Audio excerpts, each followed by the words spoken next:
I think that I've been sitting here and really I have only one question. Are we here to prosecute a motion or are we here to prosecute a motion? In this preliminary stage, I have had both, Mr. Speaker, and inevitably in any impeachment hearing, both will be baked into the process.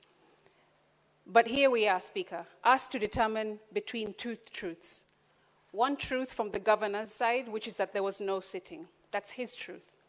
Another from the assembly side, which is that there was a sitting, and that is their truth. But I believe in everything, there is always three truths, three sides to every story. And contrary to what I've heard from other members, I actually believe that there was a sitting.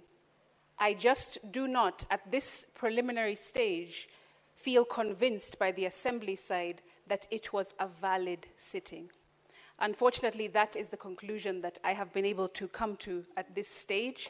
And if we are to proceed, we must proceed, as everyone has said, in one way or the other, by the rule of law.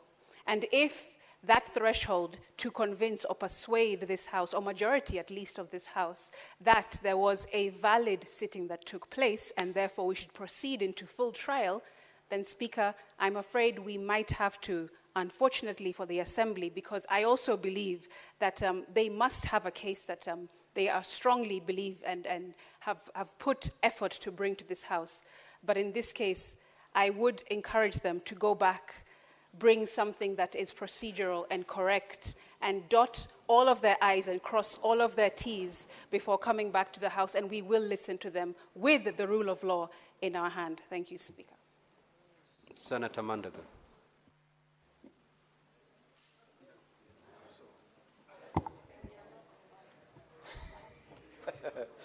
Thank you very much, Honorable Speaker. Honorable Speaker, first I rise to oppose this motion, Honorable Speaker, that we should not terminate these proceedings at these preliminary stages, Honorable Speaker, because there is evidence that there was a sitting, Honorable Speaker, as per what has been adduced by County Assembly, Honorable Speaker. Honorable Speaker, the governor of Isiolo was impeached by 16 members of County Assembly out of 18, Honorable Speaker. It's a record of a 95% attendance and Speaker of impeachment.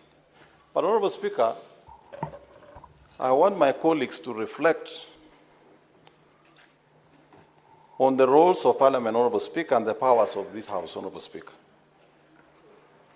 Honorable Speaker, under Article 125, this House has the power to summon appearance and evidence, Honorable Speaker, and that is why we are here today. In exercising that authority, Honorable Speaker, the Senate and Parliament is acting as a to the level of a judiciary, Honorable Speaker.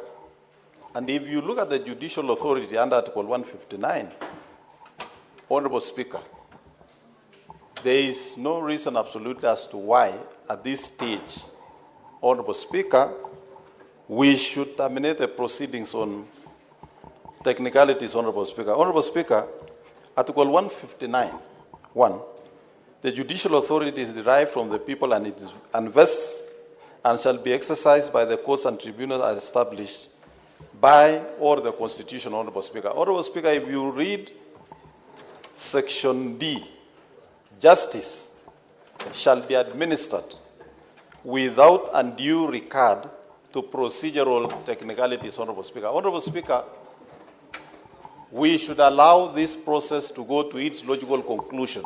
At this stage, Honorable Speaker, we are not saying that the governor for Isiolo is guilty of the grounds that have been said, but we would want to listen to what the Assembly has given, Honorable Speaker. And Honorable Speaker, I want to also tell my friend, the Senator for Kakamega, Senator Bonica Luwale, a non-practicing gynecologist, Honorable Speaker, that when a mother is due to deliver, Honorable Speaker, and there is no delivery coach, you cannot ask that the baby goes back. You just deliver as is. Honorable Speaker, this motion of impeachment has started. We must proceed with it as is so that we can help the people of Isiolo, Honorable Speaker, realize what they have said, considering that there has been substantive public participation. Senator Metho.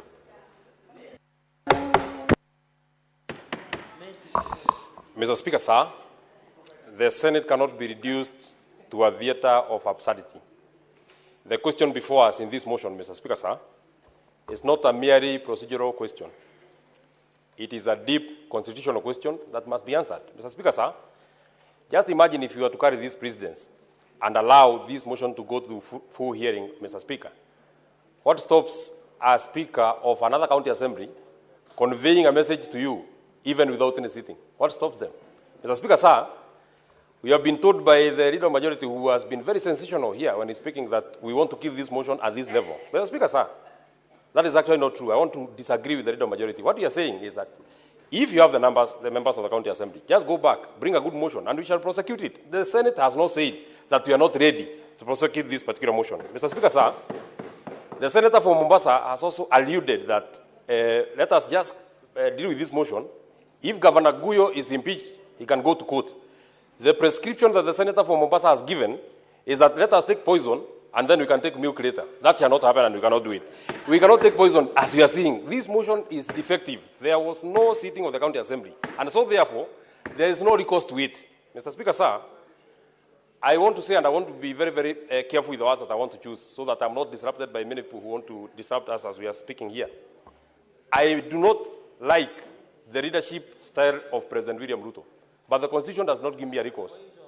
The Constitution does not allow me to, there has no room for my feeling. It does not have any room for what I feel about his leadership.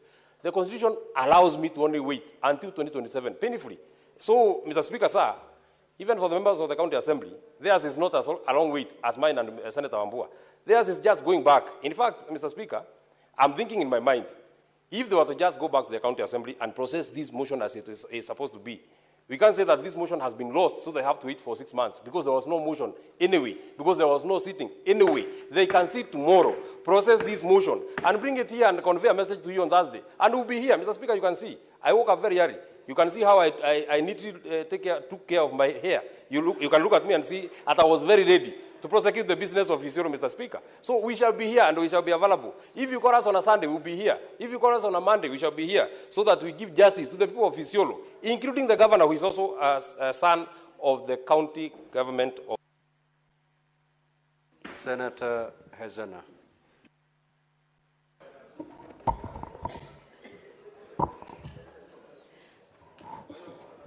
Thank you, Mr. Speaker.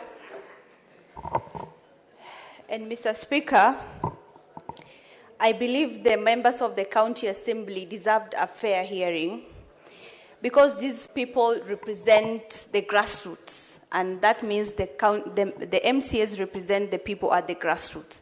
That means their voice is powerful and their voice matters, and most especially because most of them are young people, and I will stand with them. Mr. Speaker, we are a house of rules and procedures, and I am not a lawyer, but I know that laws were formulated, or rather the history of law was for the purposes of balancing situations of too much cruelty and too much mercy. And I know that there is no limit to how many counts we need to impeach a governor. 1 count is enough to impeach a governor. And I was very eager to impeach him, given the fact that he had made very derogatory remarks against women, and on so many instances have rubbed shoulders very badly with various committees of the Senate. And most importantly, because I want our northern counties, which have been marginalized for so many years, to be examples of counties that can have true leadership to liberate our people from a lot of marginalization. However, Mr. Speaker, as a house of rules and procedures, there has been questions as to how the MCAs have approached this impeachment, and I know that it pokes a lot of questions onto how the Senate has been handling this issue. That means we need to do a lot of amendments. One, on at what level the Senate decides that this is a matter that can now come to the floor of the Senate and henceforth demand attention of the senators. I don't know whether that is a failure on the clerk or our legal team. And secondly, we also need to amend the time frame that we need between one impeachment and another, so that these issues that were really burning our MCAs in Isiolo County can be addressed in a just manner. And with that, I support. Thank you. Senator Perez Tobiko.